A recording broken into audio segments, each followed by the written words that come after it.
Ya semoga welcome back to Komik. Langsung saja karena video ini akan cukup panjang meskipun sekarang sedang hujan, jadi mohon maaf kalau suaranya bocor ya. Tapi di video sebelumnya kalian berhasil menyolong bookmark yang diduga sebagai Car of Blasphemy alias COB. Meskipun sempat dicegat juga oleh seorang wanita misterius, tapi kalian bisa kabur dengan membatalkan samanya sendiri. Jadi kan dia mensama dirinya sendiri dari Grey Fog. Terus kalau mau hilang ya tinggal membatalkan samanya. Jadi spiritnya ini langsung hilang masuk ke dimensi Grey Fog. Alhasil Mercenary Hive Mind tidak berhasil menangkap si kalian dan kelabakan juga, kebingungan loh kemana ini si pencurinya gitu ya. Kemudian di sisi lain, setelah membatalkan samanya ini, kalian muncul lagi di dimensi Grey Fog, terus naruh bookmarknya dan barang-barang lain di situ dan langsung keluar. Setelah itu dia beres-beres, karena sebelumnya kan dia masuk ke bangunan random gitu ya, di salah satu gudang bangunan ini untuk summon ritual summon. Dia beres-beres di situ, terus pergi dari situ dengan nembus-nembus dengan Master Key. Kalian jalan lurus saja terus nembus-nembus random sampai sekiranya dia itu sudah jauh dari museum. Baru rencananya dia naik kereta kuda untuk pulang. Tapi pas nembus-nembus ini, dia sampailah di salah satu rumah yang random. Tiba-tiba di situ kalian mencium ada bau darah dari salah satu arah. Dia berhenti, terus noleh ke rumah tersebut, ke bagian ruang tamunya. Ternyata ada seorang wanita yang dikerau sesosok hewan yang memakan tubuh si wanita ini. Yang mana ini ciri-ciri kasus berantai selama ini. Jadi rupanya pelaku kasus berantai selama ini itu adalah seekor hewan, lebih tepatnya adalah seekor anjing. Dan kalian sampai sini juga sudah sadar karena perkataan si Derek, kalau kalian ingat di pertemuan Terror Club, itu kan dia sempat menduga kalau pelakunya itu adalah hewan. Jadi kalian langsung menyimpulkan kalau ini adalah sequence 6 yang mau naik sequence 5 itu yang dicari selama ini, yang diburon selama ini, dan artinya kalian gak bisa menang melawan si monster ini. Di saat yang sama, si anjing yang kemudian tahu ada si kalian di situ, dia noleh ke arah si kalian dengan menggerung. Bukan menggerung, anjing itu apa ya? Itulah, yang gitulah. Pokoknya dia menatap si kalian, kemudian fisiknya berubah menjadi besar, setinggi 2 meter lebih, seperti sosok monster. Punya sayap kayak kelelawar, muncul tanduk juga, kayak tanduknya kambing, dan api-api tipis di bulunya, diselimuti api-api. Menariknya, kalian malah meluncur maju menyerang si monster ini. Monsternya pun juga nyerang si kalian, jadi mereka kayak mau bentrok gitu. Tapi pas dia mau nyakar si kalian, tubuh kalian ini menjadi transparan dan hilang. Rupanya ini adalah sebuah ilusi saja.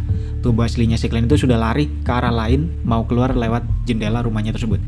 Nah, di saat yang sama, si monster ini mengucapkan sesuatu dengan bahasa devil yang membuat tubuh kalian itu tiba-tiba kaku. Jantungnya kayak ada yang menggenggam, mau di pop gitu ya, mau dihancurkan jantungnya ini. Untungnya kalian bisa menggunakan skill paper figurine substitute yang bisa berpindah tempat dengan paper figurine-nya. Jadi tubuhnya si kalian ini tiba-tiba berubah menjadi kertas, di mana kalian yang asli lagi-lagi ada di tempat lain dan berhasil kabur dari rumah tersebut. Si monster ini sempat lompat keluar juga, terus menembakkan api-api yang meledak ke arah si kalian. Untungnya dia bisa menghindar terus sembari kabur, dan kalian kemudian teriak-teriak minta tolong, ada pembunuhan katanya. Alhasil suaranya ini bisa didengarkan dari jarak yang lumayan, bahkan kayaknya bisa membangunkan orang-orang sekitar. Menariknya, si monster ini setelah si kalian ini teriak-teriak, terus memutuskan untuk balik lagi ke ruang tamu TKP tadi dan kemudian membereskan lokasi tersebut. Mungkin dia ini membereskan sesuatu supaya lokasinya ini nantinya tidak bisa dilacak gitu ya, membereskan TKP-nya, meskipun tidak dijelaskan si monster ini ngapain di situ. Kalian di sisi lain terus fokus kabur, tetap fokus kabur. Dia menggunakan flaming jump beberapa kali, teleport ke api di salah satu rumah. Maksudnya mungkin ada lilin gitu ya, dia teleport ke situ. Ada fireplace, ada perapian di rumah, satu rumah, dia teleport ke situ. Pokoknya teleport. Intinya fokus kabur lah. Kalian juga meneteskan beberapa amanta ekstrak namanya untuk mengatasi penciuman si anjing yang harusnya kan tajam gitu ya, meskipun tidak dijelaskan, tapi mungkin bisa mengganggu pelacakan si anjing lewat bau ini. Singkat cerita, setelah cukup jauh dan dirasa aman, kalian mencari kereta kuda dan naik kereta kuda tersebut. Nah, sambil masih deg-degan ini, kalian akhirnya sampai sini bisa mengkonfirmasi kalau pelaku berantai selama ini itu adalah sesosok hewan. Jadi dugaannya ternyata benar, dan ini akan mempercepat atau mempermudah lah setidaknya pelacakan ke depan.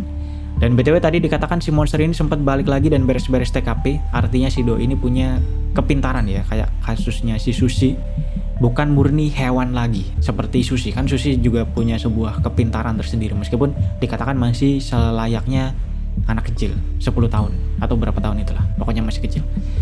Nah, ketika di kereta kuda ini, baru saja bisa santai, kayak sudah jauh gitu ya, baru bisa santai si klien ini. Baru saja klien tiba-tiba merasakan sesuatu lagi. Dia kayak bisa melihat ada sulur-sulur yang turun dari langit dan saling berkaitan satu sama lain membentuk kayak hutan. Artinya ini sangat banyak sulurnya ini, sampai sekelilingnya ini menjadi kayak hutan. Klien melihat ke si Pak Kusirnya, tapi dia normal saja, artinya mungkin ini cuma ilusi doang sehingga Pak Kusirnya ini tidak menyadari apapun. Tapi klien tahu kalau ini adalah skill Beyonder. Rasanya ya, meskipun entah sequence apa, Beyonder pathway apa, tapi intinya dia harus kabur dari situ karena ada seorang Beyonder di situ. Klien mau lompat dari jendela kereta kudanya, dia sudah jongkok mau lompat, tapi kemudian kereta kudanya ini bergetar sampai klien ini kepelanting masuk lagi, ke banting masuk lagi. Klien berusaha menggunakan flaming jump untuk teleport ya, tapi entah kenapa nggak berhasil. Skillnya ini nggak bisa nyala. Kemudian tiba-tiba suasananya menjadi sepi. Tiba-tiba suara di luar itu tidak terdengar sedikit pun, termasuk suara kudanya juga tidak ada. Kalian noleh keluar, rupanya kereta kudanya ini terbang ke udara. Lebih tepatnya dia itu kayak naik ke satu jalan yang terbuat dari sulur-sulur ini membentuk jalan. Kereta kudanya naik sampai akhirnya keretanya berhenti. Jadi posisinya ini kayak sekitarnya ini sudah dipenuhi sulur, menggantung di udara gitu ya, karena sulurnya, dan kereta kudanya diangkat sulur-sulur ini. Kalian merasa kalau ini sudah bukan di backland, tapi mungkin sebuah ilusi atau di dimensi lain milik si Beyonder yang tidak diketahui ini. Nah, setelah itu di jendela kalian melihat ada sepasang kaki yang turun menggantung. Jadi ada orang yang duduk di atap kereta kudanya gitu ya. Kemudian kalian mendengar suara seorang wanita yang nanya kepada si klien yang ada di dalam kereta kudanya, apa yang terjadi katanya. Jadi mereka berdua ini, si klien dan wanita misterius ini nggak tatap muka ya, si klien masih di dalam dan wanita ini duduk di luar, cuman kelihatan kakinya doang dari si klien. Kalian mengenali suara ini mirip dengan wanita yang ada di museum sebelumnya, yang sempat membuat si klien nggak bisa gerak di video kemarin. Dan di sini kalian sudah menduga kalau pasti si wanita ini adalah high sequence Beyonder dengan kekuatan yang sangat kuat seperti itu. Bahkan kalian saja yang sequence 7 nggak bisa ngapa-ngapain. Tapi kalian merasa si wanita ini tidak mengenali kalian sebagai orang yang dari museum tadi. Karena pas di museum tadi kan kalian sudah mengubah penampilan summonnya, penampilan spiritnya itu menjadi kayak badut. Jadi kayaknya si wanita ini nggak tahu kalau yang di museum tadi adalah orang yang sama dengan yang ada di kereta kuda tersebut. Sama-sama si klien. Si wanita ini nggak tahu. Alhasil kalian memutuskan untuk semi-semi berbohong, alias dia menceritakan sesuatu yang jujur, tapi tidak mengungkapkan hal yang tidak perlu. Tadi kan si wanita nanya apa yang terjadi kepada si klien. Mungkin dia itu muncul karena sebelumnya si klien itu teriak-teriak minta tolong pas dikejar sama si pelaku berantai, si monster berantai. Bukan karena kasus di museum ya, itu beda lagi. Karena si wanita diduganya itu tidak tahu kalau dua orang ini adalah orang yang sama. Jadi kalian pun menjawab yang seperlunya saja. Dia cerita kalau dia itu adalah private detective, dia sedang menginvestigasi kasus berantai. Dia punya item mystical yang bisa nembus-nembus, tapi efeknya itu dia gampang tersesat. Alhasil dia kesasar ketemu si pelaku berantai. Karena nggak bisa ngelawan, dia teriak-teriak minta tolong dan kabur. Itu kata si klien. Dia mendeskripsikan dirinya adalah seorang Beyonder yang noob gitu ya. Atau mungkin belum Beyonder tapi tahu tentang Beyonder-Beyenderan lah. Intinya bukan Beyonder yang mid sequence, bukan Beyonder yang sequence 7. Dan kebetulan dia seorang detektif yang menyelidiki kasus berantai. Itu yang ingin diperkenalkan sama si klien. Dan semua yang dikatakan si klien ini kan benar ya. Jadi kalaupun si wanita ini punya skill untuk mendeteksi kebohongan pun, kalian tetap terdeteksi jujur. Meskipun dia nggak menceritakan masalah di museum, masalah bookmarknya si Rochelle. Dan untungnya peluit Mr. Azik, terus bookmarknya itu juga sudah dia taruh di dimensi Greyfog pas dia menggagalkan summonnya sebelumnya. Jadi tubuhnya ini bersih, tidak ada item yang mencurigakan apapun kecuali master key doang. Dan di sisi lain, si wanita ini rupanya percaya. Maksudnya dia tidak mencurigai si klien sampai sini. Dan dia cuma mengatakan atau memberikan nasihat kepada si klien bahwa kunci itu atau item master key ini maksudnya itu punya kutukan. Jadi jangan memakai item itu kecuali benar-benar butuh, kata si wanita. Terus setelah itu si wanita pergi, gitu aja. Kemudian sulur-sulur semuanya hilang dan kereta kudanya balik lagi ke jalan di backland kayak normal saja, tidak ada yang terjadi apa-apa. Si Pak Kusir juga normal-normal saja, kayak semuanya tadi itu cuma ilusi doang. Singkat cerita, kalian pergi ke penginapan yang ada di Eastborough, masih belum pulang ke penginapan utamanya, terus tidur di Eastborough ini.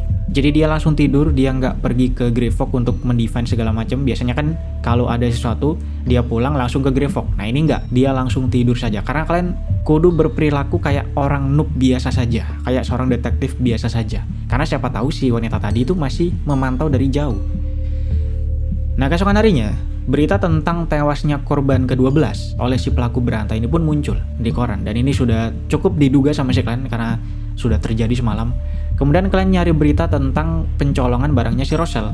Ada juga sih, tapi nggak detail, cuma sekelibet doang kayak berita yang cukup tidak penting di pinggir-pinggir doang gitu ya. Bahkan barang yang hilang pun nggak dikasih tahu barang apa dari museumnya. Jadi sepertinya tidak akan menarik perhatian banyak orang. Nah setelah beres-beres seperti biasa makan mandi, kalian terus langsung masuk ke dimensi Grey Fox untuk mengutek-utek bookmarknya sebelumnya yang sudah dicolong kemarin. Intinya gue persingkat saja, kalian cukup kebingungan di sini bagaimana cara mengaktifkan, bisa dibilang, bookmarknya ini. Apa passwordnya gitu ya. Kemarin kan dia sempat bingung passwordnya apa dan kemudian menyuruh Audrey untuk merapal kata Pirate King dalam bahasa Hermes atau Ancient Hermes. Jadi di sini kalian sempat merapal kata Pirate King juga dalam berbagai macam bahasa, tapi tidak ada respon dari bookmarknya. Memang salah kayaknya passwordnya ini. Setelah mikir cukup lama dan mencoba berkali-kali dengan kata yang berbeda dan masih gagal, satu saat kalian kepikiran mungkin passwordnya ini adalah sesuatu yang penting bagi si Roselle. Apa yang penting bagi si Roselle? Yaitu keluarganya. Sampai akhirnya kalian mengucapkan nama Bernadette dalam bahasa Ancient Vesak. Bookmark ini pun memberikan sebuah respon. Jadi tiba-tiba spiritualitas si kalian ini kesedot sama bookmarknya cukup banyak untuk mengaktifkan bookmarknya. Artinya aktif nih, mulai aktivasi gitu ya. Terus bookmarknya ini berubah menjadi kartu sambil tentunya ada efek-efek aduhai kemistisan seperti biasa kayak di anime. Nah terus berubahnya ini awalnya muncul gambar Emperor Roselle yang duduk di singgasana dengan memakai mahkota hitam, armor hitam, dan membawa sebuah scepter. Terus muncul juga tulisan Sequence Zero Black Emperor. Efek-efek aduhai ini pun masih terus ada, masih terus animasinya itu masih terus ada gitu ya. Sampai kemudian bookmarknya ini berubah menjadi semacam buku. Bentuknya itu menjadi buku dan di dalamnya ini ada informasi lengkap tentang Pathway Black Emperor, dari nama sequence-nya, resep potion-nya, ritualnya, semuanya lengkap. Dari sequence 9 lawyer sampai sequence 0 Black Emperor. Kayaknya nggak akan gue sebut semua namanya karena nggak terlalu penting juga, jadi untuk yang mendengarkan saja video ini mungkin akan gue skip, jadi tonton aja videonya gitu ya. Gue akan merangkum lagi karena cukup banyak hal baru di sini.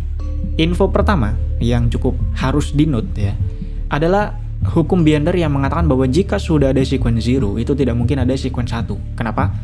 Karena untuk naik ke sequence 0 itu butuh semua karakteristik dari sequence 1, yang mana jumlahnya itu maksimal ada 3. Jadi kalau sudah ada sequence 0, artinya ketiga karakteristik sequence 1 ini sudah dipakai semua sama si sequence 0-nya, sama si True God-nya. Dan sebaliknya juga kalau masih ada sequence 1 dalam satu pathway gitu ya, berarti masih belum ada yang menjadi sequence 0. Karena untuk jadi sequence 0 itu butuh semua karakteristik sequence 1.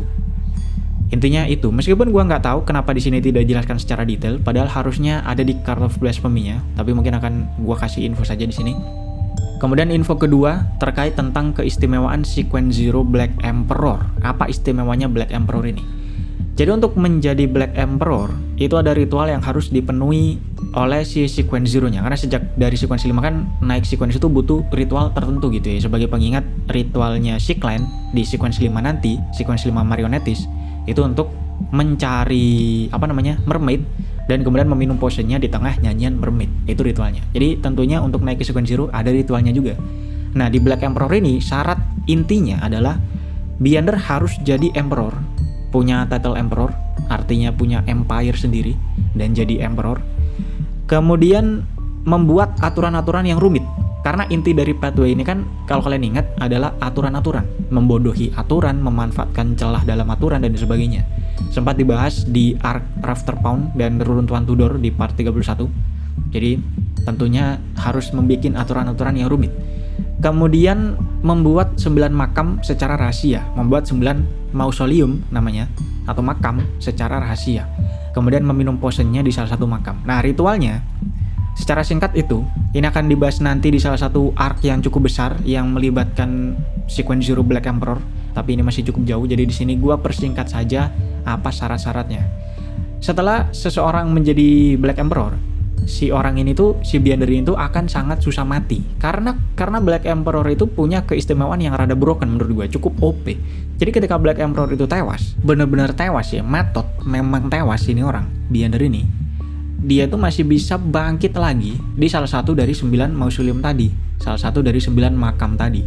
Selain itu, karena Pathway Black Emperor ini ahlinya memainkan aturan, pun kalau 9 makam tersebut dihancurin semuanya, tidak ada tempat untuk bangkit lagi gitu ya secara teori. Kalau si Black Emperor ini masih bisa memasang persiapan sesuatu dengan memainkan aturan tadi, si Black Emperor kan ahlinya aturan gitu ya, dia tuh masih bisa bangkit lagi meskipun 9 makamnya sudah hancur. Meskipun tidak jelaskan juga bagaimana caranya gitu ya, mungkin ada sesuatu. Pokoknya satu-satunya cara supaya si Black Emperor ini bisa tewas adalah ketika Black Emperor yang baru itu lahir. Jadi ada Sequence Zero Black Emperor yang baru. Kenapa kok bisa begitu? Mungkin akan gue skip terlebih dahulu. Ini nanti akan dibahas jauh lebih detail di salah satu arc yang cukup besar tadi, yang gue bilang tadi. Jadi di sini gue singkat-singkat saja dulu karena kepanjangan kalau dijelaskan terlalu detail. Nah, tentunya kalian cukup senang di sini mendapatkan banyak sekali info yang sangat penting ini. Full pathway, Pak. Bisa dibilang si klien ini sudah memegang satu complete pathway. Informasi satu pathway secara full. Yang bahkan Orthodox Church saja itu kan biasanya hanya tahu satu complete pathway saja. Kayak Church of Evernight misalnya, itu tahu pathway Sleepless doang yang complete gitu ya. Selain itu incomplete, infonya tidak lengkap. Steam Church misalnya, tahu pathway Savan doang yang komplit, selain itu incomplete. Nah, kalian tahu satu complete pathway juga, memegang satu complete pathway, kayak Orthodox Church. Nah, setelah itu kalau kalian ingat, sebelum si klien ini maling, dia kan nyuruh Audrey untuk mengecek bookmarknya. Nah, terus Audrey sempat nanya juga kepada Mr. Full, kenapa bookmark ini kok diincar? Maksudnya, bookmark ini apa memangnya? Gitu ya. Tapi saat itu klien tidak menjawab si Audrey karena ingin mengkonfirmasi terlebih dahulu kalau bookmark ini memang adalah Car of Blasphemy. Jadi setelah itu klien menjawab si Audrey ini bahwa bookmarknya itu adalah Car of Blasphemy yang dibuat sama si Rochelle. Jadi di sisi lain, setelah Audrey ini mendapatkan jawaban dari Mr. Full, dia awalnya bingung apa itu Car of Blasphemy. Tapi terus si Audrey ingat, kalau ada rumor bahwa Rochelle itu menciptakan satu deck kartu, satu pak kartu yang mengandung kemisteriusan dari Blasphemy Slate, yang mana mengandung Path of the Divine, jalur menuju Divinity, jalur menuju God gitu ya. Dimana ini dibahas di pertemuan Tarot Club yang pertama, artinya di video part 1. Cuman Audrey nggak tahu nama pak kartunya ini apa, jadi dia menduga Car of Blasphemy itu adalah nama kartunya. Setelah itu Audrey menerima sebuah scene dari Mr. Full bahwa si pengikut sebelumnya yang minta request untuk memeriksa bookmarknya itu berterima kasih karena dia sudah berhasil mendapatkan bookmarknya, dan dia akan memberikan imbalan 3.000 pounds kepada si orang yang membantu konfirmasi kemarin alias si Audrey ini. Jadi scene ini dikasih ke Audrey. Audrey pun tentunya terkejut di sini karena ternyata operasi pencolongan bookmark ini sudah selesai dan berhasil hanya dalam waktu semalam saja. Padahal pameran itu cukup dijaga ketat sama Steam Church atau Mercenary Hiveman. Audrey terus menjadi bangga sendiri di sini karena sudah satu aksi lagi aja nih gitu ya dari Tarot Club yang tidak main-main pencolongan COB, Car of Blasphemy, dari museum yang dijaga sama Steam Church. Tidak main-main ini aksinya. Jadi Audrey bangga. Nah, singkat cerita setelah itu Audrey ke ruang santai, ada bapaknya di situ, jadi mereka berbincang sedikit.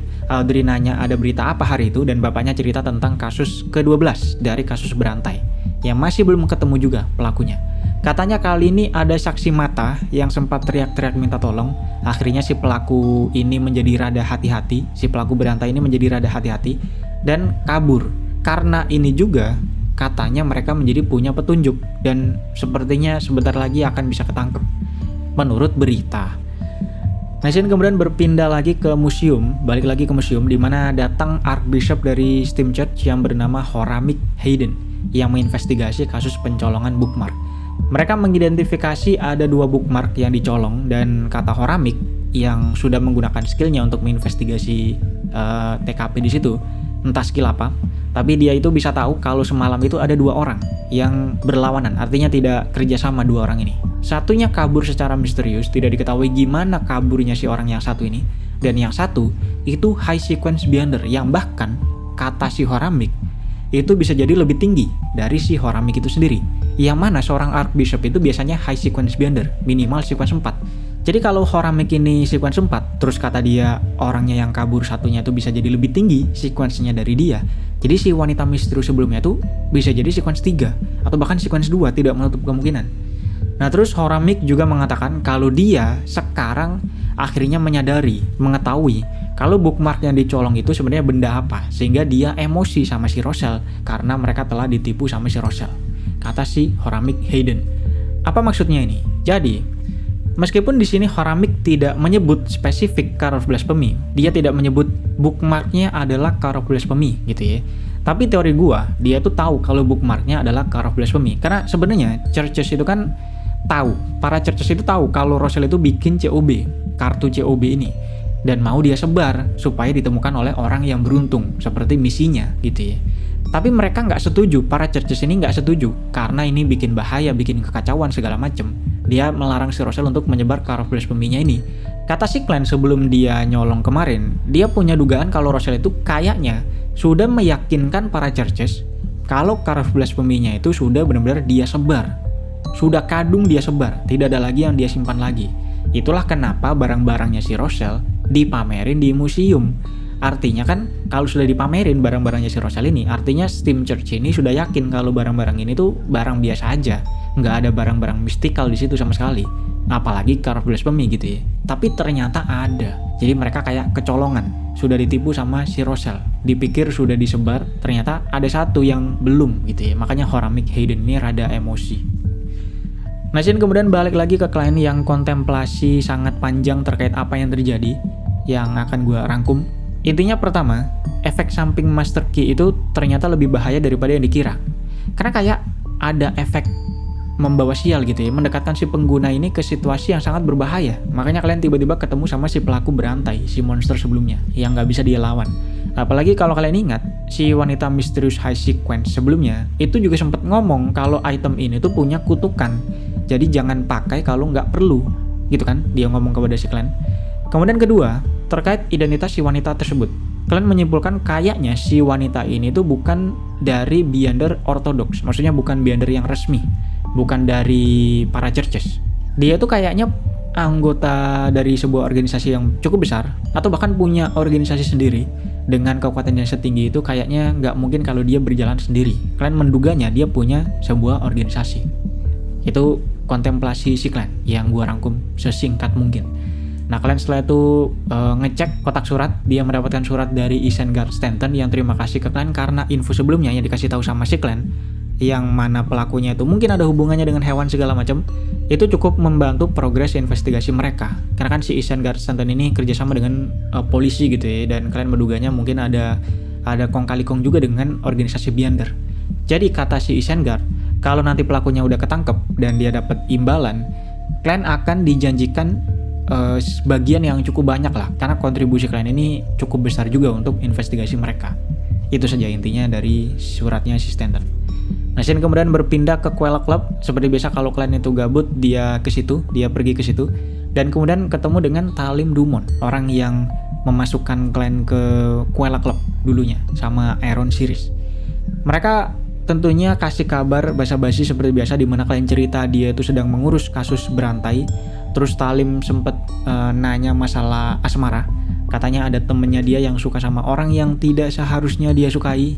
Pokoknya akan susah lah kalau mereka menjalani hubungan ini. Jadi dia nanya ke kalian kudu gimana, kata dia. Tapi karena kalian ini nggak punya pengalaman lope-lope, dia nggak terlalu ngasih jawaban yang gimana-gimana. Dia cuma nyuruh si Talim ini untuk jangan maksa dan jangan menjadi kriminal. Terus kalian pamitan latihan nembak sebentar, terus balik lagi ke tempatnya si Talim tadi sambil mesen makan gitu ya, sambil makan. Dan ternyata ada si Aaron Series, si dokter Aaron Series. Mereka bertiga berbincang lah, di mana Aaron itu sedang terluka kakinya karena sempat kepleset di tangga. Nah, dari sini dia cerita kalau dia tuh merasa kayak sial sekali akhir-akhir ini. Sangat sial bahkan kalau bisa dibilang. Dia cerita kalau awalnya itu dia operasi pasien dan operasinya gagal, untungnya tidak fatal. Terus dia mengalami kecelakaan, terus pas pulang ke rumahnya ternyata dibobol sama maling. Terus dia kepleset tangga ini sampai luka yang cukup serius. Jadi sangat sial sekali. Bahkan Aaron sempat nanya ke Glenn apakah Glenn ini kenal dengan paranormal yang bisa ngatasi masalah-masalah seperti itu. Karena dugaannya dia itu kena kutukan atau disantet sial atau semacamnya ya. Pokoknya yang berbau-bau kemistisan. Itu kata si Aaron Series. Dan di sini kalian tentunya juga tahu sebenarnya kalau hal ini tuh bukan hal yang remeh. Kayaknya ada hubungan juga dengan kemistisan. Tapi karena dia tidak ingin mengungkapkan tentang Beyonder, dia nanya ke Aaron Series apakah keluarganya atau teman-temannya itu juga mengalami kesialan yang sama. Karena kalian itu pengen mencari tahu apakah sial ini efeknya area. Karena kalau efeknya area, sekeliling Aaron Series ini juga kena sial, itu kan biasanya kayak efek samping dari sebuah artefak atau item gitu ya. Tapi kata si Aaron ternyata enggak, cuma dia doang yang sial selama ini. Jadi tipe-tipenya itu memang kayak kutukan, kayak sudah dikutuk si Aaron ini, bukan kayak efek samping sebuah artefak. Terus kalian nanya apakah ada sempat terjadi sesuatu kepada si Aaron Series ini, kayak mungkin pernah terluka terus darahnya ini nyentuh sesuatu. Karena kan mitosnya darah itu bisa menjadi media untuk kutukan, kata si Glenn. Jawabannya juga nggak pernah, si Aaron Series nggak pernah terluka bahkan. Pas digali-gali terus, ngobrol-ngobrol, nanya, sampailah si Aaron ini cerita satu hal. Jadi satu hari, dia tuh dapat pasien anak kecil, yang karena satu alasan, yang tidak dikasih tahu alasannya apa, dokter Aaron Series ini kudu ngamputasi kakinya si adik ini. Operasinya memang normal, berhasil biasa aja, bahkan beberapa hari kemudian si adik ini juga langsung pulang. Tapi karena masih kecil, Aaron itu cukup kasihan, jadi untuk menghibur si adik ini, dia sering main dengan dia pas masa pemulihan gitu ya, pas masih nginep di rumah sakit. Nah satu hari mereka itu main kartu tarot, main ramal-ramalan. Si adik ini yang ngeramal dan Aaron Series yang ngambil satu kartu. Pas dibuka, kartu yang diambil sama Aaron Series itu adalah kartu Wheel of Fortune yang kebalik. Terus si adik ini ngomong, "Pak dokter, keberuntungan bapak itu akan menjadi parah." Atau kayak, "Bapak ini akan sangat sial," semacam itulah. Awalnya Aaron Series ini tetap nganggep ini cuma main-main doang, tidak ada yang aneh gitu ya. Tapi setelah mengalami kesialan berkali-kali, bertubi-tubi ini, dia kok menjadi rada percaya dengan ramalan si adik tersebut, katanya. Kalian pun nanya siapa nama si adik ini dan di mana dia tinggal. Aaron nggak tahu dia tinggal di mana, tapi namanya itu adalah Will Ausaptin. Merupakan karakter yang harus kalian ingat namanya, Will Ausaptin. Nah di sini Glenn pura-pura nggak tahu banyak tentang kemistisan, jadi dia cuma bisa nyuruh Aaron ini untuk pergi ke church yang dia percayai, yaitu Church of Evernight, sering-sering pergi ke situ. Tapi rupanya katanya dia itu sudah sering ke church, doa segala macem, tapi tetap nggak hilang sialnya ini. Akhirnya kalian nyuruh untuk coba langsung menemui bishopnya, katanya. Karena kan bishopnya ini setidaknya bisa menilai kalau ini tuh adalah kasus kemistisan yang cukup nggak biasa, dan mungkin si bishopnya ini nanti akan melaporkan ke Nighthawk secara langsung untuk ditangani sama Nighthawk, pikirnya si Glenn. Intinya itu saja perbincangan mereka. Nah Glenn setelah itu tidur siang di Quail Club ini, cukup santai di situ, bangun sore hari terus nonton sirkus di dekat situ karena ada pertunjukan sirkus. Karena hari itu adalah hari biasa, bukan weekend, bukan hari Sabtu Minggu, yang nonton pun nggak sebanyak itu. Nah pas enak-enak nonton sirkus, hiburan hewan-hewan ya, kayak ada beruang, lompat-lompat segala macam seperti di sirkus pada umumnya, di bagian penonton itu ada satu yang rese. Jadi ada satu orang pria yang teriak-teriak ke si pawang hewannya, ngasih tahu si pawang kalau beruangnya itu ingin nampol pawangnya, atau harimaunya pengen nyaplok pawangnya, gitu-gitulah. Sekilas memang ini tuh kayak rese gitu ya, kayak si pria ini pengen bikin masalah aja. Dan kalian melihat pawangnya pun ekspresinya menjadi rada kesel, rada terganggu dengan si pria tersebut. Tapi di saat yang sama kalian merasa ada sesuatu nih, karena si pria ini rasanya bukan pengen bikin ulah, bukan pengen rese, tapi memang tulus memberikan peringatan kalau hewan-hewan di situ memang kesel. Kalian terus melihat si orang rese ini, tubuhnya cukup besar atau gemuk, dan kalian merasa cukup familiar dengan si doi ini, si pria ini. Akhirnya kalian melakukan dream divination untuk mencari tahu kenapa kok dia merasa familiar dengan si pria ini. Jadi dia tidur sebentar di situ, dan dalam divinationnya muncul sebuah scene pertemuan Beyendernya Eye of Wisdom, di mana ada si pria apothecary yang kalau kalian ingat deskripsi si pria apoteker itu kan juga fisiknya cabi atau rada gemuk. Alhasil kalian punya dugaan kalau si pria ini adalah si pria apotekeri. Bisa jadi. Karena kan pas di pertemuan itu semuanya pakai jubah dan pakai topeng. Nggak tahu kalau itu adalah orang yang sama.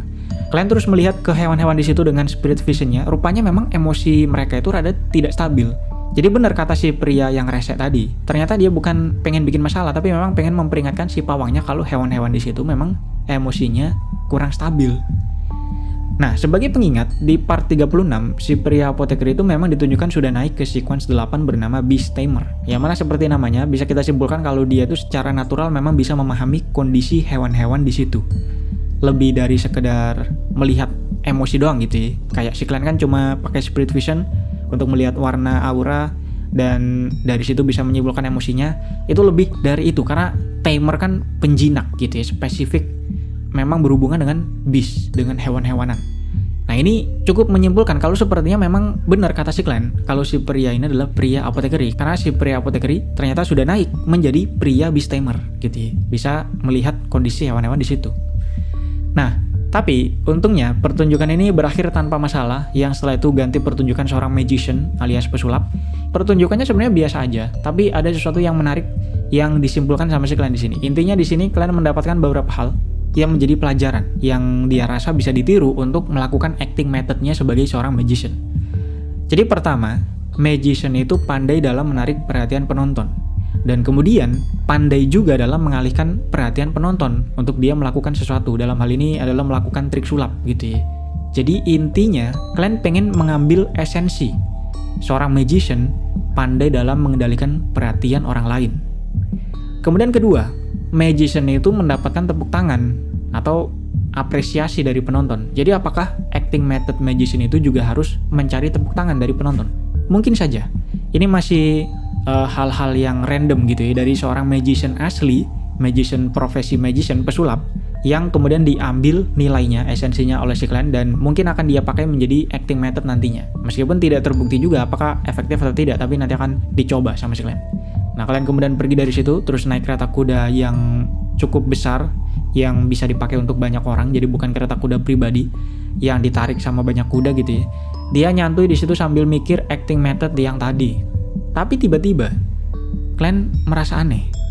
Rasanya itu dia kayak masuk ke sebuah dimensi lagi. Jadi keistimewaan si Clan itu kan, kalau dia kena pengaruh sesuatu, masuk ke sesuatu, pikirannya ini tetap sadar. Nah, rasanya itu kayak gitu. Jadi dugaan dia masuk ke dimensi sesuatu yang tidak dia ketahui dan tidak diniatkan sama si Clan. Dia merasakan sensasi itu. Kalian noleh ke kiri kanan, penumpang yang lain cukup normal, tidak ada yang aneh. Tapi pas dia lihat dengan spirit vision, rupanya mereka ini nggak punya aura. Artinya mereka ini bukan orang asli gitu ya, cuma ilusi saja. Kalian beberapa menit kebingungan, nyari tahu apa yang sebenarnya terjadi, sampai kemudian dia mendengar suara raungan. Dia noleh keluar, rupanya ada si monster pelaku berantai yang malam sebelumnya Clan papasan sama dia. Jadi si monster semalam itu yang ketemu sama si Clan itu ada di pinggir jalan, terus noleh ke atas, terus merapal kata corruption dalam bahasa devil. Clan mengaktifkan lagi spirit visionnya dan melihat si monster ini asli, karena dia bisa melihat auranya, jadi bukan ilusi gitu ya. Nah di sisi lain, yang diserang sama monster ini rupanya adalah beberapa Beyonder. Jadi ada beberapa Beyonder yang kemudian Clan menduga kalau mereka itu sepertinya dari organisasi ortodoks, entah itu Nighthawk atau Mercenary Hive Mind atau Mandated Punisher, yang selama ini kan mereka ini ngeburu si monster ini dan akhirnya sekarang sedang puncak pertempurannya. Kebetulan Clan lewat ke situ, jadi dia masuk ke dalam dimensi yang dibuat, mungkin ya dibuat sama organisasi ortodoks ini untuk melawan si monster. Nah kalau kalian ingat, ini mirip dengan artefak 163 yang sempat dipakai sama Nighthawk pas ngelawan Lanevus di Dog Union. Yang kata Crested Sesemir, artefak ini tuh bisa menciptakan dunia cermin yang akan mengganti semuanya yang ada di dimensi tersebut menjadi ilusi, kecuali Beyonder. Makanya orang-orang biasa di situ menjadi ilusi. Dan kalian yang masuk ke situ karena dia adalah seorang Beyonder, dia mungkin nggak kena efek artefaknya dan tidak tergantikan oleh ilusi karena dia seorang Beyonder. Nah sehingga di sini Clan pura-pura nggak ngeh, pura-pura tidak tahu, pura-pura menjadi orang biasa gitu ya, karena dia takut ketahuan sama orang-orang atau petugas Beyonder ini, karena nggak sengaja masuk ke situ. Jadi dia nuker tubuh aslinya ini dengan skill paper figurine substitute. Terus Clan sembunyi di bayangan si klonnya ini. Sehingga cerita si orang-orang ilusi di jalan ini tiba-tiba meledak dan menciptakan asap hitam yang menutupi area situ. Terjadi pertempuran sebentar yang kalian nggak bisa melihat secara detail karena ada asap hitam ini. Pertempurannya seperti apa tidak tahu. Tapi setelah asap ini hilang, si monster anjing ini terus jatuh ke tanah babak belur, kalah dia. Si anjing terus berusaha kabur dengan menggunakan life force-nya, yang kalau di komik-komik Murim, life force itu kan kayak kalau dipakai umur si orang ini akan memendek gitu ya. Mungkin mirip seperti itu. Intinya si monster ini berusaha kabur dengan terpaksa menggunakan jiwanya sendiri, life force-nya sendiri. Tapi ada sesuatu kayak seperti bulan melayang di atas. Mungkin sebuah item, mungkin sebuah skill, nggak tahu. Pokoknya ada bulan melayang di atas yang kemudian menyerap si monster ini tanpa meninggalkan sisa apapun. Akhirnya tewaslah si monster ini. Bukan tewas, lebih kepada hilang, terserap oleh bulan-bulanan ini. Kejadian ini terjadi cukup cepat, bahkan kalian sendiri menjadi rada merinding karena Beyonder sequence 6, si monster ini kan sequence 6 gitu ya, yang mau naik ke sequence 5 itu disikat begitu saja, nggak bisa ngelawan balik sama sekali. Tidak bisa diremehkan ini kekuatan para organisasi ortodoks ini di backline ini, kekuatan churches di backline ini rupanya tidak main-main, yang kemudian membuat kalian merasa harus lebih berhati-hati lagi ke depannya kalau misalnya dia beraksi sesuatu gitu ya, melakukan aksi sesuatu, karena tentunya dia bisa disikat begitu saja kayak si monster sequence 6 ini. Dia kan masih sequence 7 kalau dia macam-macam terus disikat sama organisasi Beyonder atau para churches di situ, jadinya kayak si monster ini. Nah, di saat yang sama tiba-tiba setelah si anjing tadi matot gitu ya, menghilang, kalian tiba-tiba mendengar suara celetukan dari pinggir jalan situ. Ini kan kereta kudanya ini jalan terus gitu ya, kayak nggak peduli ada pertempuran di situ, karena cuma ilusi doang juga merekanya. Tiba-tiba di pinggir jalan, kalian itu mendengar suara celetukan. Kayak gitu. Kayak kecewa gitu, tepat setelah si monsternya ini tewas. Jadi kalian menduga kalau si orangnya ini mungkin saja Beyonder, bukan ilusi gitu ya. Karena ada ekspresinya nih, dia sadar di dalam ilusi tersebut, melampiaskan ekspresi, sesuatu ekspresi kecewa gitu ya. Dan juga tidak mungkin ini Beyonder adalah dari organisasi ortodoks. Karena harusnya kalau dia petugas ortodoks, nggak mungkin dia kecewa dong. Justru harusnya seneng karena si monsternya ini sudah disikat. Jadi bisa jadi ini Beyonder punya hubungan dengan si monsternya. Entah masternya, entah tuannya, entah yang punya monsternya, entah satu organisasi sama si monsternya. Tapi kalian nggak berani noleh langsung, karena dia ini kan di dalam kereta kuda gitu ya, sembunyi di balik bayangan klonnya sendiri, takut ketahuan. Jadi dia nggak berani ngecek si orangnya sampai kereta kudanya ini keluar dari dimensi aneh tersebut dan orang-orang lain ini menjadi orang asli, bukan lagi ilusi. Jadi sudah keluar dari dimensinya. Sampai sini kalian masih belum tahu siapa yang ngecek tadi, yang gitu tadi, yang kecewa dengan kematian si monster ini tadi. Nah, kalian naik kereta ini sampai cukup jauh, terus turun, terus dia balik lagi ke lokasi pertempuran tadi setelah beberapa saat, karena dia pengen menganalisa lokasi atau TKP pertempuran tersebut. Jadi sesampainya di TKP ini, kalian tidak bisa mendeteksi jejak apapun yang tertinggal, sangat bersih sekali ternyata. Memang cukup wajar sih, harusnya memang begitu, karena yang turun ini organisasi ortodoks, jadi kalian dari awal memang gak berharap dapat apapun, karena pasti sangat rapi dan bersih. Kalian cuma melakukan acting methodnya sebagai seorang magician. Kalau kalian ingat, acting method pertama adalah jangan perform tanpa persiapan. Harus ada persiapan. Jadi menginvestigasi ini, dia berpikir adalah juga termasuk sebuah persiapan untuk masa depan. Mungkin saja dia akan pergi ke situ untuk tempur-tempur di situ dan segala macam. Pokoknya ini adalah termasuk persiapan juga. Singkat cerita, kalian di sini mengira-ngira waktu di mana dia kerasa masuk ke dimensi sebelumnya sampai pas dia keluar itu kira-kira sekitar 1 blok atau mungkin kayak 1 RT gitu ya. Nggak terlalu besar tapi juga nggak terlalu kecil. Itu kalian perkirakan sebagai efek jangkauan dari artefak yang bisa bikin dimensi sebelumnya, yang kalian masuk ke dimensi tersebut sebelumnya. Itu doang sih sebenarnya yang didapat sama si kalian dari investigasi ini. Setelah selesai investigasi ini, kalian merasakan potionnya terdaja sebagian. Artinya memang benar, acting method magician harus perform dengan persiapan itu cukup efektif. Jangan perform tanpa persiapan. Dan ini termasuk persiapan. Nah, kalian setelah itu pulang, tapi terus diundang makan malam sama si Jurgen Cooper, tetangganya, di mana tidak ada neneknya si Jurgen Cooper itu, Miss Doris kalau nggak salah. Itu rupanya sakit, ada di rumah sakit. Jadi si Jurgen ini ngasih komisi kepada si klien untuk ngurus kucingnya, si Brody. Karena pas Jurgen Cooper ini lagi ada kerjaan, itu kadang-kadang dia bisa pulang sampai malam sekali. Jadi dia minta kalian untuk ngecek si kucing ini. Kalau misal rumahnya lampunya mati gitu ya, artinya si Jurgen ini masih belum pulang, kalian disuruh ngecek dan ngasih makan si kucingnya. dan kalian menerima komisi tersebut. Kalian terus pulang pas sudah gelap, dia ngecek kotak suratnya di depan rumah. Ada dapat surat dari si Isengard Stanton yang menceritakan kalau si pelaku berantai itu sudah berhasil diamankan. Dan kontribusi mereka itu dihargai sekitar separuh dari bounty-nya. Gue rada lupa bounty-nya itu berapa ya kemarin ya? 2.000 atau 3.000 gitu. Jadi mereka setidaknya dapat 1.000-an pounds dari bounty-nya. Jadi tentunya di sini kalian menjadi sangat bahagia karena satu misi ini sudah beres, tinggal nunggu duitnya saja yang mungkin saja sangat besar dibagi beberapa detektif gitu ya. Yang tentunya duit ini akan diputar lagi untuk hal-hal kemistisan. Pertama, si Clan ini penasaran dengan teorinya tempo hari bahwa apakah benar si Merrick dan Sharon itu adalah Beyonder dari Rose School of Thought yang kemudian berkhianat atau terjadi sesuatu dalam internal Rose School of Thought ini sehingga mereka keluar dan kemudian diburu sama mereka yang dijelaskan di part 37. Tapi pas itu Clan rada nggak yakin karena secara kisah, secara cerita, secara penjelasan dari Nighthawk pas dia jadi Nighthawk, anggota Rose School of Thought itu cukup brutal secara pribadi, berdarah dingin gitu ya. Dan ini nggak cocok dengan pribadi Nona Bodyguard yang kalem, tidak macam-macam, tidak neko-neko. Jadi kalian rada skeptis, apakah Nona Bodyguard ini memang benar dari Rose School of Thought? Apakah bukan? Alhasil setelah itu kalian berangkat ke Braveheart Bar untuk mencari si Merrick atau Sharon, sekalian untuk nyantai minum-minum sebenarnya. Tapi pas dia pesen minum, si bartendernya ini kan kenal wajahnya si Clan, yang biasanya memang kalian ini nyariin si Caspars. Dan kemudian si bartender ngabarin kalau Caspars itu sudah tidak ada di situ. Bisnisnya ini sudah direbut sama pihak lain katanya.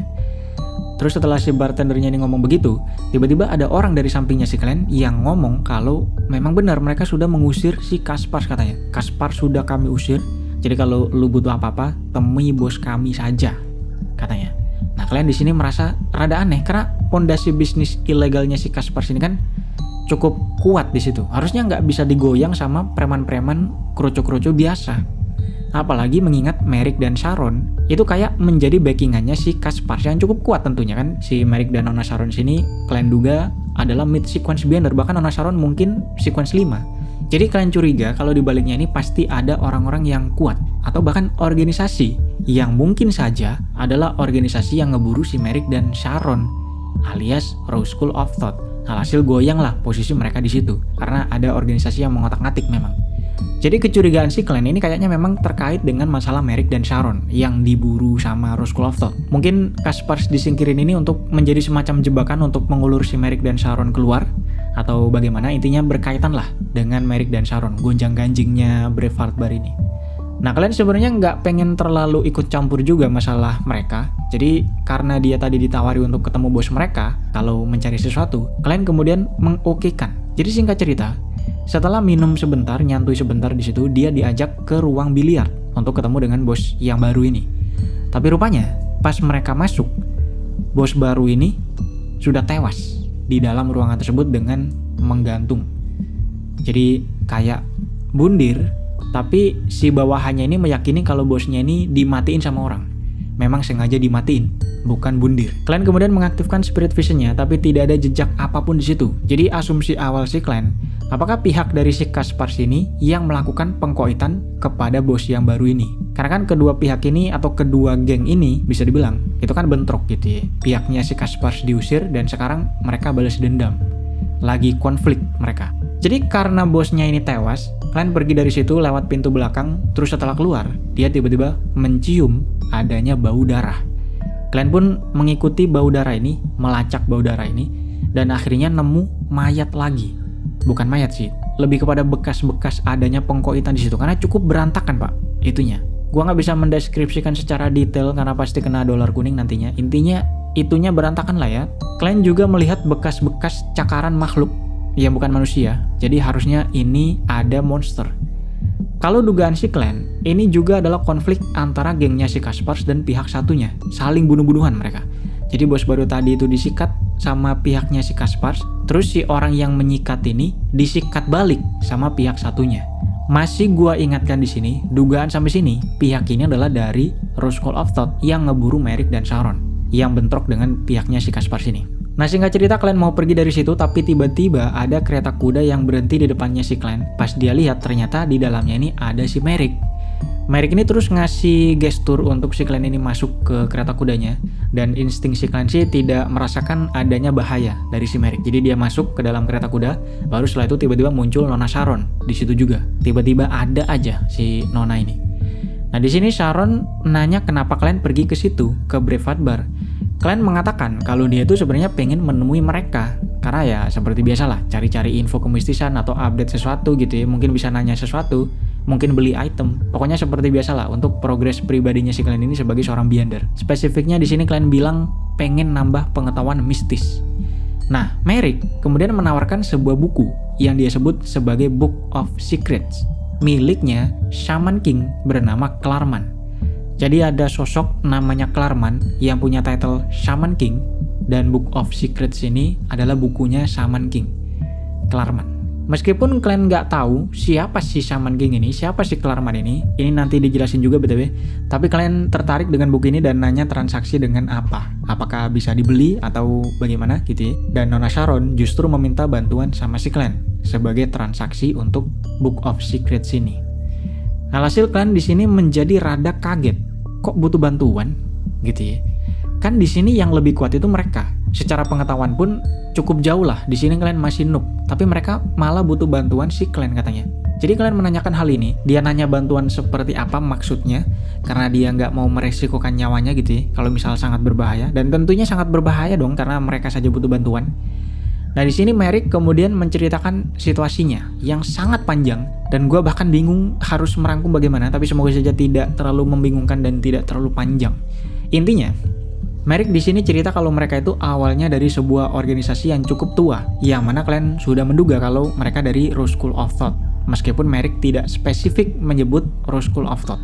Organisasi ini sudah sangat tua katanya. Kalau mau ditarik sejarahnya, bahkan bisa sampai epok keempat atau bahkan lebih, sampai era kekacauan atau cataclysmic era yang dipercaya terjadi di akhir epok ketiga. Nah, organisasi ini mengikuti sosok Evil God yang berawal di benua selatan atau Southern Continent. Jadi sebelum orang-orang dari benua utara itu mengkoloni benua selatan atau datang ke benua selatan, organisasi ini tuh dianggap sebagai organisasi ortodoks berdampingan dengan Church of God of Death yang tentunya mengikuti sosok Death. Nah, mereka ini ritual-ritualnya itu cukup kejam, pengorbanan segala macem lah, yang lagi-lagi tidak bisa gue jelaskan secara detail karena pokoknya kejam lah, atas nama melampiaskan keinginan mereka. Jadi kepercayaan mereka itu punya desire, keinginan yang harus dilampiaskan. Nah, hal ini itu tidak sesuai dengan filosofi dari si Merrick dan Sharon, tidak cocok lah, karena menurut mereka, menurut keyakinan mereka, justru desire ini harus ditahan dengan kesabaran. Keinginan ini harus ditahan, sabar. Jadi yang dimaksud itu adalah Pathway Prisoner yang memang dikuasai oleh Rose School of Thought. Di part 37, pas pertemuan Tarot Club, Derek sempat menjelaskan tentang mutan, di mana mutan itu berasal dari suatu pathway, yaitu Pathway Prisoner. Nah, di situ Derek menjelaskan juga kunci dari Pathway Prisoner dengan sebuah kalimat. The mind is the prisoner of the body and the body is the prisoner of the world. Pikiran adalah tawanannya tubuh dan tubuh adalah tawanannya dunia. Gitulah intinya ya. Jadi intinya desire, keinginan, hawa nafsu itu harus ditahan, setidaknya menurut perkataan si Derek. Jadi Clan dari sini saja langsung berpikir bahwa filosofi yang dipunyai oleh si Merrick dan Sharon ini, yang mana mereka memilih untuk menahan desire mereka, itu jauh lebih bisa mewakili acting method mereka dibanding organisasinya sendiri yang katanya tadi mereka justru melampiaskan keinginan mereka gitu ya. Nah, kata si Merrick, mereka itu sudah dipengaruhi oleh Evil God, sehingga mereka percaya kalau melampiaskan keinginan mereka itu justru membuat mereka semakin kuat. Konsepnya itu menjadi melenceng katanya. Jadi organisasi ini tuh sebenarnya sudah tidak lagi ortodoks, sudah dipengaruhi oleh Evil God ini.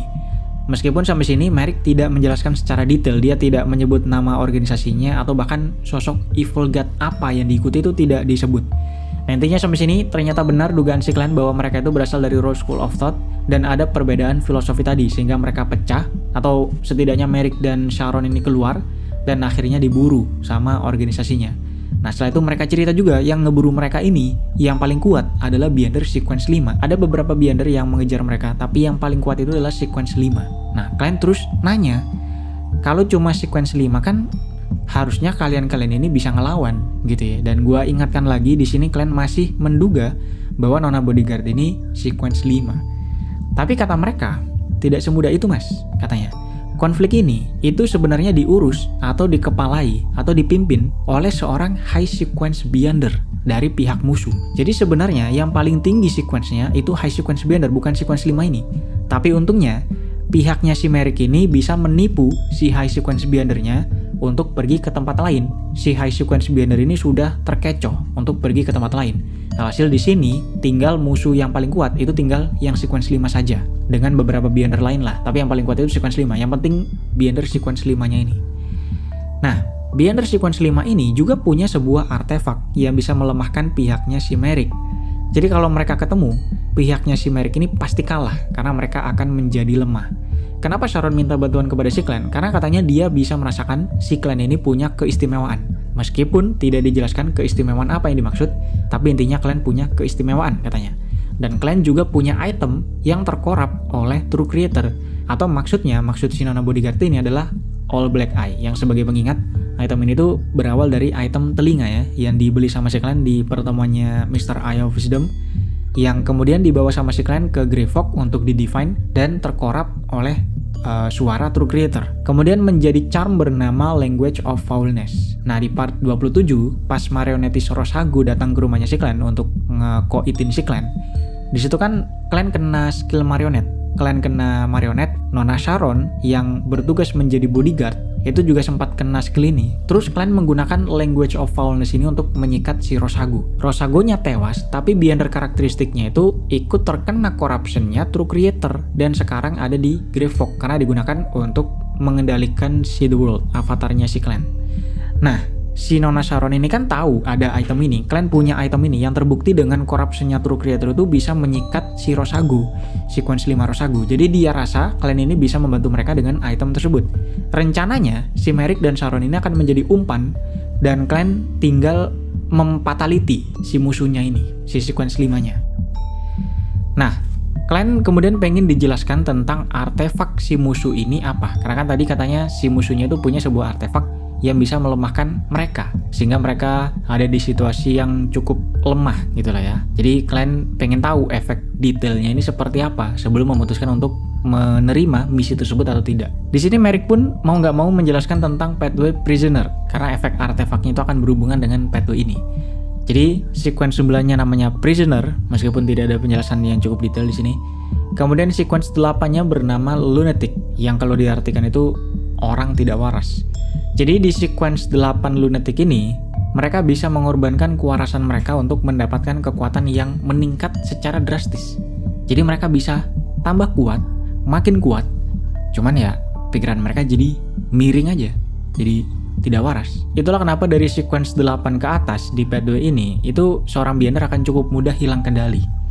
Kemudian sequence 7-nya bernama Werewolf. Nah dari sini mulai muncul mutasi nih. Mereka akan berubah menjadi kayak werewolf pada setiap bulan purnama. Jadi pas bulan purnama mereka itu akan haus darah, akan menjadi haus darah, pengen mati-matiin orang. Tapi tadi kalau desire atau keinginan ini dituruti, mereka akan semakin kehilangan kemanusiaan. Pikiran mereka ini akan semakin miring dan akan gampang hilang kendali ke depannya. Sequence 7 werewolf ini juga punya skill atau spell yang bisa mengubah orang lain menjadi werewolf juga sebagai bawahan. Meskipun orang yang diubah menjadi werewolf ini hidupnya nggak akan lama atau umurnya ini akan sangat pendek sekali, kemudian tewas. Yang kemudian kalian mengingat perkataan dari Mr. Azik di mana mutan itu bisa juga mencakup orang yang kena kutukan. Jadi mungkin kasus yang mana ada sebuah skill yang bisa membuat orang lain menjadi bawahan werewolf ini, itu mungkin termasuk ke dalam kategori mutan yang kata si Mr. Azik ini karena kutukan gitu ya. Kemudian tubuh werewolf itu sendiri adalah sangat kuat, sangat cepat, punya cakar yang sangat tajam, dan punya regenerasi yang sangat cepat. Intinya secara kemampuan tempur, werewolf itu di atas rata-rata sequence 7 yang lain. Nah kemudian sequence 6 bernama Zombie. Si Merrick ada di sequence zombie ini. Selain fisik mereka itu akan menjadi lebih kuat lagi daripada werewolf, meningkat lagi, tubuh mereka pun juga menjadi sangat keras. Bahkan peluru pun itu nggak bisa nembus, kecuali kalau ditembak berkali-kali di tempat yang sama, di titik yang sama gitu ya, mungkin akan bisa tembus. Tapi pas tembus pun palingan cuma luka biasa doang. Mungkin si Merrick ini akan pusing doang, karena sequence 6 zombie ini kalau nggak disikat otaknya, mereka itu masih bisa bergerak secara normal, hidup secara normal bahkan. Itulah kenapa Kaspars pernah bilang kepada si Glenn kalau Merrick itu tidak takut sama peluru. Nah, seperti werewolf, zombie itu juga punya efek samping, yaitu mereka akan menjadi haus darah atau bahkan pengen makan manusia. Apalagi pas bulan purnama, kondisi ini tuh menjadi semakin serius. Kalau nggak dituruti, mereka akan merasakan kesakitan dan nggak bisa tempur sama sekali. Tapi tadi, kalau dituruti, mereka akan semakin tidak waras dan gampang hilang kendali. Kemudian sequence 5 bernama Wraith. Sharon ada di sequence 5 ini. Ternyata benar dugaan si Glenn selama ini bahwa Nona Sharon rupanya ada di sequence 5. Nah, sequence 5 Wraith ini punya bentuk yang transparan dan bisa nembus-nembus, bisa sembunyi di cermin dan menyerang jiwanya si musuhnya. Bukan fisik lagi, tapi bisa menyerang jiwa musuhnya. Kemudian tidak seperti Wraith biasa atau Wraith yang secara natural kayak contohnya anaknya Miss Razik gitu ya, yang menjadi Wraith atau siapa mati jadi Wraith. Sequence 5 Wraith ini dari Pathway Prisoner ini juga tidak bisa dideteksi oleh Spirit Vision biasa. Kalau Wraith biasa, itu mungkin bisa dideteksi secara gampang lah. Nah, tapi sequence 5 Wraith ini, itu tidak bisa dideteksi sama Spirit Vision. Makanya pas 3 hari Nona Bodyguard menjaga si Glenn, itu kan nggak bisa sama sekali nemu lokasi Nona Sharon itu dengan Spirit Vision-nya. Ada di mana itu nggak tahu. Kemudian skill sequence ini juga ada banyak, ada yang bahkan bisa merasuki tubuh orang lain dan mengendalikannya. Yang ini sudah ditunjukkan pada scene tubuhnya si Rosago, yang pada saat itu dirasuki sama Nona Bodyguard dan pergi dari situ untuk membereskan tubuhnya si Rosago. Nah, sama dengan sequence sebelum-sebelumnya, Wraith ini juga punya efek samping. Pas bulan purnama, mereka harus memakan jiwa manusia, atau kalau enggak, mereka akan menjadi sangat lemah di titik tidak bisa tempur. Nah, dari sini, mulai dari sequence 7 werewolf tadi, itu kan cukup susah ya, karena ada efek samping yang kalau nggak melakukan sesuatu, kalau nggak dituruti, mereka akan menjadi lemah. Untungnya, efek samping ini tuh nggak numpuk, kata si Merrick. Jadi efek sampingnya werewolf itu akan hilang pas naik sequence, digantikan dengan efek samping yang baru di sequence selanjutnya, jadi nggak ditumpuk. Nah, balik lagi, si musuh sequence 5 Wraith yang diceritakan tadi itu namanya Steve.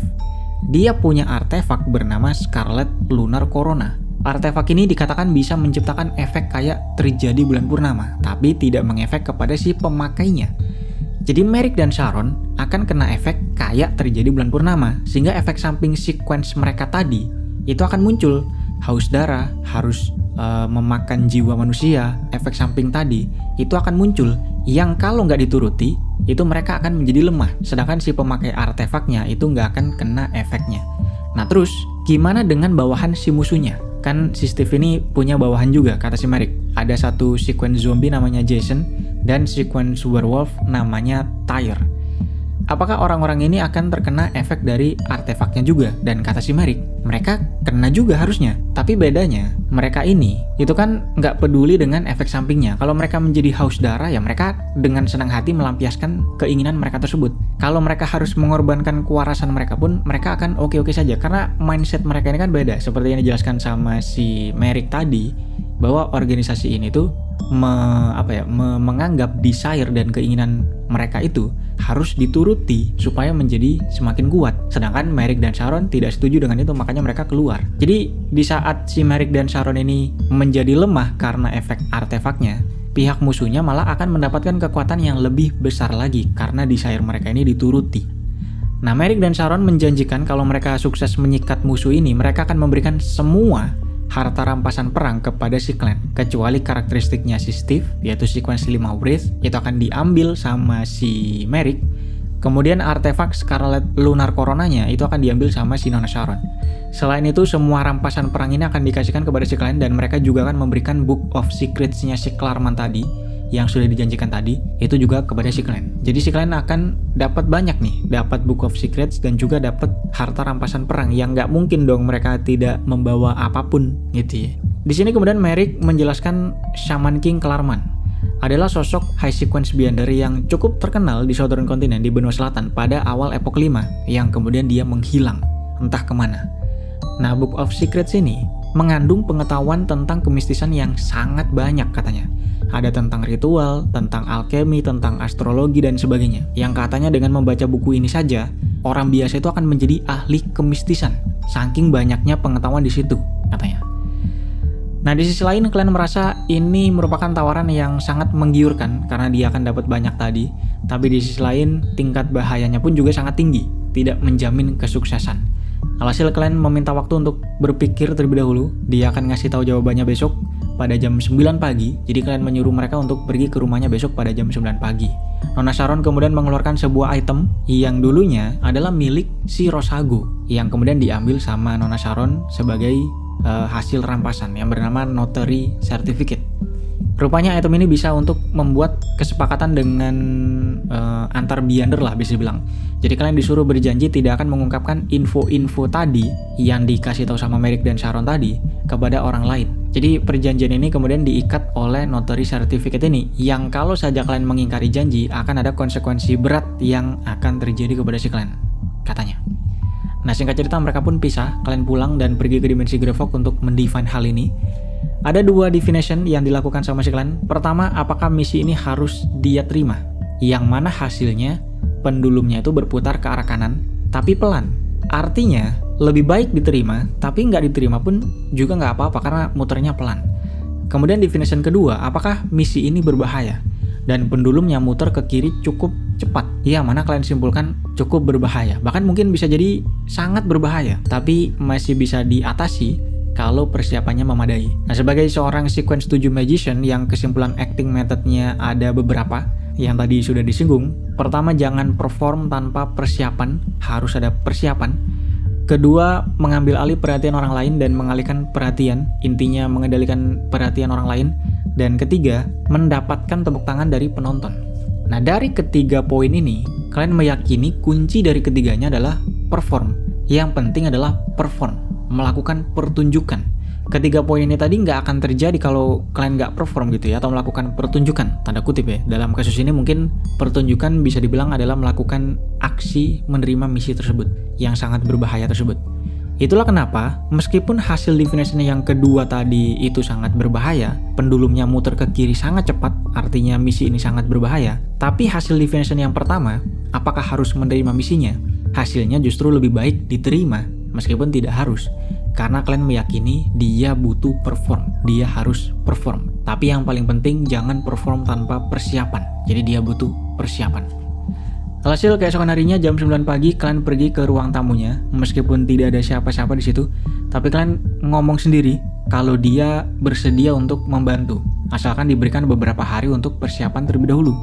Setelah itu tiba-tiba ada muncul suara yang menjawab si kalian bahwa oke, kalau sudah selesai persiapan pergi saja ke bar atau Braveheart Bar mungkin ya. Meskipun di sini tidak dijelaskan suara siapa ini, tapi asumsi gue adalah suara si Nona Sharon. Nah, itu dia video kali ini, cukup panjang setelah libur cukup lama ya. Seperti biasa kita masuk ke shower ya, cukup banyak hari ini menumpuk sekali, jadi sepertinya akan gue baca secara santai saja. Sekalian menambah durasi video ini supaya panjang gitu ya. Yang pertama dari Miss Fu, gimana caranya Amon bisa dual pathway dan pathway apa saja yang pernah dia punya dan cara dia dapatnya. Di buku pertama itu dia dual pathway, error, dan door. Ini normal saja karena pathway error dan pathway door itu memang bisa tuker-tukeran, memang saat di bawah satu Great Old One yang sama yaitu LOTM, jadi memang bisa tuker-tukeran. Jadi si Amon menjadi sequence zero error dan door itu secara bersamaan. Dan kejadiannya cukup menarik, karena ritual untuk menjadi error adalah harus menggantikan Beyonder lain pas Beyonder ini mau naik ke sequence zero. Jadi dia kudu mengganggu orang lain yang mau naik ke sequence zero. Intinya gitulah. Yang diganggu sama si Amon adalah Battle Abraham alias Mr. Door. Jadi Mr. Door itu memang mau naik ke sequence zero door, tapi kondisinya itu dia sedang dikurung sama Orthodox God. Sejak epok keempat lah. Ada ceritanya panjang, setelah part ini mungkin akan dibahas. Tapi intinya dia sedang dikurung sama Orthodox God.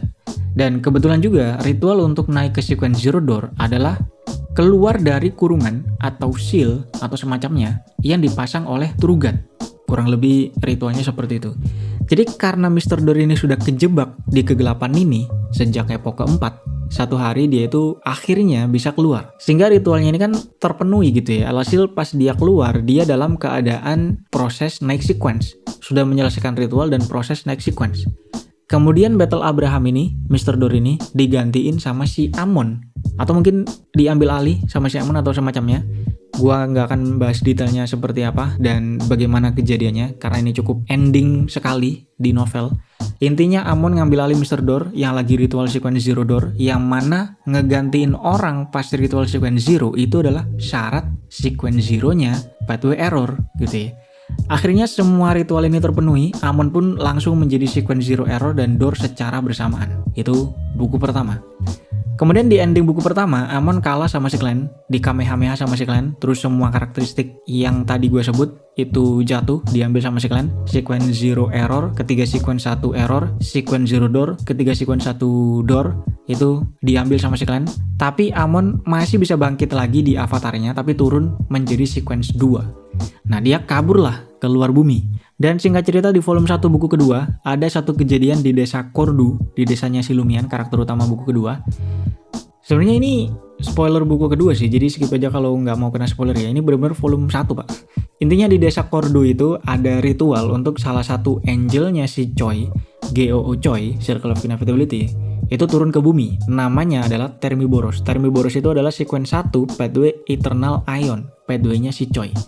Singkat cerita, ritualnya berantakan, terus ada campur tangan dari si Clan, dari Mr. Full juga. Akhirnya Termiboros ini disegel di tubuhnya si Lumian. Cukup lama, beberapa volume bahkan, Lumian ini ngobrol sama Termiboros. Tanpa tahu, belakangan ternyata terungkap kalau Termiboros ini adalah si Amon yang sudah ngambil alih Termiboros yang asli. Jadi Amon ini di buku kedua dual pathway lagi, pathway error dan Eternal Ion. Dan bahkan di wikinya itu pathway utama dia adalah Eternal Ion karena sequence 1 kan, Termiboros ini diambil alih dan Amon jadi sequence 1 Eternal Ion. Sedangkan pathway errornya dia sequence 2 gitu. Kemudian dari Ray, saya terus lanjut. Terima kasih Kakak Ray, tidak ada pertanyaan. Kemudian dari Hung, setelah anime atau donghua LOTM rilis, video lu ada kenaikan viewer nggak bang? Gua nggak tahu sih, perasaannya ya segitu-segitu aja sih viewer saya. Paling banter belasan ribu, kayaknya sih sama aja. Saya tidak terlalu melihat analitik. Mungkin ada kenaikan, gua nggak tahu. Kemudian dari Arjuna, maaf bang baru pertama kali Sawaria. Ramah sekali bapak ini ya, nyawar pun ada minta maafnya. Tapi terima kasih atas traktirannya. Kemudian dari Kaiden, karena kemarin ada bahas Raja Bajak Laut, jadi kenapa ciwi-ciwi di One Piece mirip Nami semua? Sebenarnya bukan di One Piece doang loh, sebenarnya kebanyakan komik atau anime itu bentuknya sama semua, cuman beda gaya rambut doang, beda warna, beda aksesoris yang dipakai, beda baju, gitu doang untuk ngebedain karakternya. Karena kan ya bentuk dua dimensi karakter itu ujung-ujungnya gitu-gitu aja sih, tergantung style dari ilustratornya. Lalu dari Raja MBG, semisal Raphael si Elf dari servernya Boslin, Ado Mechanic sama Lord of Storm dari LOTM, siapa yang menang? Menurut gua Lord of Storm, karena kekuatan Raphael apaan coba? Gelombang doang maksud gua, gak. Ya mungkin karena si Raphael nggak pernah muncul juga secara signifikan di Monogatari gitu ya. Jadi mungkin kita tidak tahu secara spesifik, secara mendetail kekuatan si Raphael gimana. Tapi dibandingkan dengan deskripsi Pathway Tyrant itu cukup detail dan mencakup banyak sekali domain pak. Bukan cuma laut atau air doang. Ada petirnya, ada anginnya, pokoknya badai. Tema dari Pathway Tyrant itu kan badai. Badai sekali. Lalu dari MBG, kayaknya masih orang yang sama. Apakah tingkat Supreme itu setara sequence para Angel? Susah untuk dibentrokin sih. Menurut gue Supreme yang levelnya tinggi itu bisa jadi True God atau bahkan GOO. Kayak si Haniel yang punya domain waktu, itu bisa jadi Great Old One kalau di LOTM, karena domain waktu sendiri itu di LOTM merupakan domain yang sangat tinggi lah. Tapi rata-rata Supreme sih kayaknya True God atau bahkan di bawahnya. Apalagi kayak si Raphael tadi yang gak jelas juga kekuatannya gimana, bikin ombak doang ya. Mungkin dia bakal kalah sama si Amon di sequence 1. Tiba-tiba tahu-tahu si Raphael pakai monocle, pakai kacamata yang satu itu. Artinya sudah diambil alih sama si Amon. Di novel kalau kalian baca langsung ya, tiba-tiba aja orang random tiba-tiba pakai monocle, tiba-tiba pakai kacamata satu. Ternyata Amon. Kemudian dari X, apa Adam dan Amon tidak memperkirakan pilihan gila kalian di The Fool's Gambit? Amon mau main catur, kalian main Russian Roulette. Karena seperti yang kalian bilang sendiri, Amon itu royalty pak. Dia lahir-lahir udah OP. Lahir dari uniqueness sequence Zero Error, kurang OP apa, bahkan dia baru lahir sudah jadi King of Angels kalau gue nggak salah ingat ya. Jadi dia nggak tahu itu namanya pengorbanan untuk orang lain. Apa itu pengorbanan kata dia. Kunci dari kekalahan si Amon kan, mungkin buat yang belum membaca dan masih belum relate, kunci dari kekalahan Amon itu kan sesimpel dia takut mati. Karena kalian punya prinsip dia bisa ngorbanin diri sendiri untuk the greater good gitu ya, kebaikan yang lebih besar. Sedangkan Amon nggak bisa, dia lebih memilih dirinya sendiri. Itu saja. Makanya pas pertaruhan antara si Amon dan Clan itu, si Amon kabur karena tidak berani. Lalu dari Irfan, selamat hari lebaran dan jangan lupa ngopi bang. Hehe. Terima kasih, sudah berminggu-minggu sejak lebaran sih memang, tapi ya tidak ada salahnya juga. Mohon maaf lahir dan batin, meskipun sudah 3 minggu. Lalu dari viewer baru mau nanya iseng, bang, gue baru nyelem feed lama lu yang Linji dan notice kok suara lu sama yang dulu agak beda ya. Efek mic kah? Tetap semangat up-nya bang. Mungkin bisa jadi, sejauh ini gue sudah ganti mic 3 kali kalau nggak salah, karena entah itu rusak atau ganti tipe. Mungkin juga karena efek post processingnya, karena audionya itu selalu gua edit, kasih kompresor, kasih EQ segala macam. Dan gua beberapa kali ganti software untuk ngeditnya. Jadi sering kali settingan ini hilang pak. Jadi kudu ngulang dari awal dan nggak bisa mirip sama preset yang lama. Jadi hasilnya pasti beda. Kalau nggak gua kasih post processing, jadinya mungkin akan gua kasih contoh. Jadinya akan begini. Flat sekali dan volumenya kurang. Tapi ya mungkin bisa jadi karena suara gue yang memang berubah. Mungkin dulu nge-record pas siang hari, sering siang, jadi bisa rada teriak-teriak. Sekarang kebanyakan record pas malam, jadi kudu menjadi kalem. Kemudian dari Rips, setelah kematiannya Clan di volume 1, Clan ketemu lagi dengan Mr. Razik di chapter berapa dan ngapain mereka? Di chapter 472. Pas itu Clan dalam bahaya, gue rada lupa scene-nya gimana. Pokoknya ada hubungan dengan keluarga kerajaan, ada prince siapa gitu pokoknya dari keluarga kerajaan, dan primordial demones dan si Trisi. Nanti akan muncul lagi si Trisi. Jadi intinya Clan ke pojok, terus new pelutnya Mr. Razik minta tolong. Jadi Mr. Razik muncul nolongin si Clan. Kemudian pas udah reda konfliknya, mereka ketemuan lagi dan Mr. Razik ngasih artefak Creeping Hunger kepada si Clan. Yang dulunya punya si Kilanggos, terus Kilanggos disikat sama Mr. Razik, Creeping Hunger-nya diambil, nah terus dikasih ke Clan. Baru kemudian Clan membuat persona baru, yaitu German Sparrow, dengan item ikoniknya yaitu Creeping Hunger ini. Ini akan menjadi item yang khas dari German Sparrow. Karena si Clan ini kan sudah sequence 6 pada saat itu. Jadi dia siap-siap naik sequence 5 yang mana ritualnya itu kudu mencari mermaid di laut. Makanya dia kudu melaut. Lalu dari akun Smurf Clan, terima kasih sudah membahas LOTM secara detail. Aku suka banget lore-nya. Terima kasih juga atas traktirnya. Kemudian kacang kupas, selamat lebaran bang. Lagi-lagi, meskipun telat, tapi selamat lebaran juga. Mohon maaf lahir dan batin kacang kupas. Kemudian dari Kizu, adanya segini. Kenapa sih orang-orang ini ramah sekali ya, mentraktir kopi kok tidak enak gitu loh. Padahal nggak harus. Jadi tidak usah sungkan. Tapi terima kasih Kizu. Lalu dari Sekop Sparrow, ketagihan gara-gara elu bang. Langsung PM temenku di Cina buat beliin buku volume 3, berasa terbawa suasana bajak laut pas baca. Anjay, keren. Gue sih nggak terlalu segitunya ya. Maksud gue baca di web novel aja sudah cukup. Saya bukan orang yang suka mengkoleksi sesuatu. Saya tidak punya koleksi apapun di dunia ini. Lalu dari Sekop Sparrow lagi, The Sun ini naif bener, tapi entah kenapa perkembangannya selalu gue tunggu daripada yang lain selain Clan tentunya. Karena dia masih kecil pak. Pas join Tarot Club itu dia masih umur 14 tahun. Belum lulus SMP itu dia. Dia jadi petinggi Church of the Fool saja itu masih umur belasan tahun juga kalau nggak salah. Jadi memang masih remaja atau bahkan masih bocil. Kemudian dari Ganarki, ada 5 pertanyaan yang saya tidak tahu harus menjawab bagaimana ini. Karena sepertinya semuanya cuma teori dan saya tidak tahu menjawab bagaimana. Jadi mohon maaf, saya tidak bisa menjawab. Dan seperti biasa, kalau ada yang tidak bisa saya jawab, akan saya lempar di kolom komentar. Tapi mungkin akan gue bacakan saja. Yang pertama, apakah konvergensi Eternal Darkness dan Calamity akan menyerap Monarch of Decay untuk memicu kiamat entropi layaknya Surtur di Ragnarok?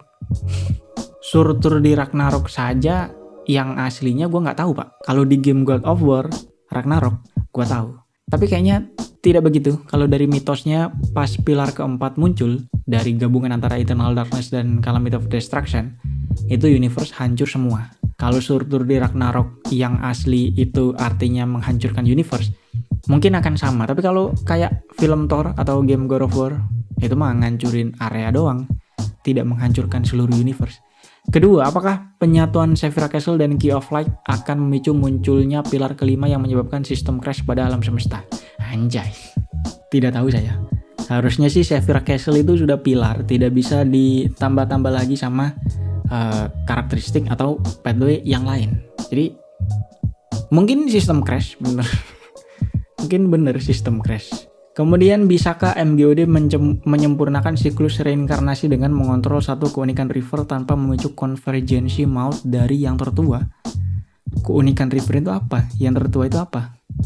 Tidak tahu saya. Apakah penggabungan Indefinite Fog, apalagi ini Indefinite Fog, dan MTOD Mother Tree of Desire otomatis membangkitkan kembali Son of Chaos sebagai entitas setingkat pilar di semesta LOTM?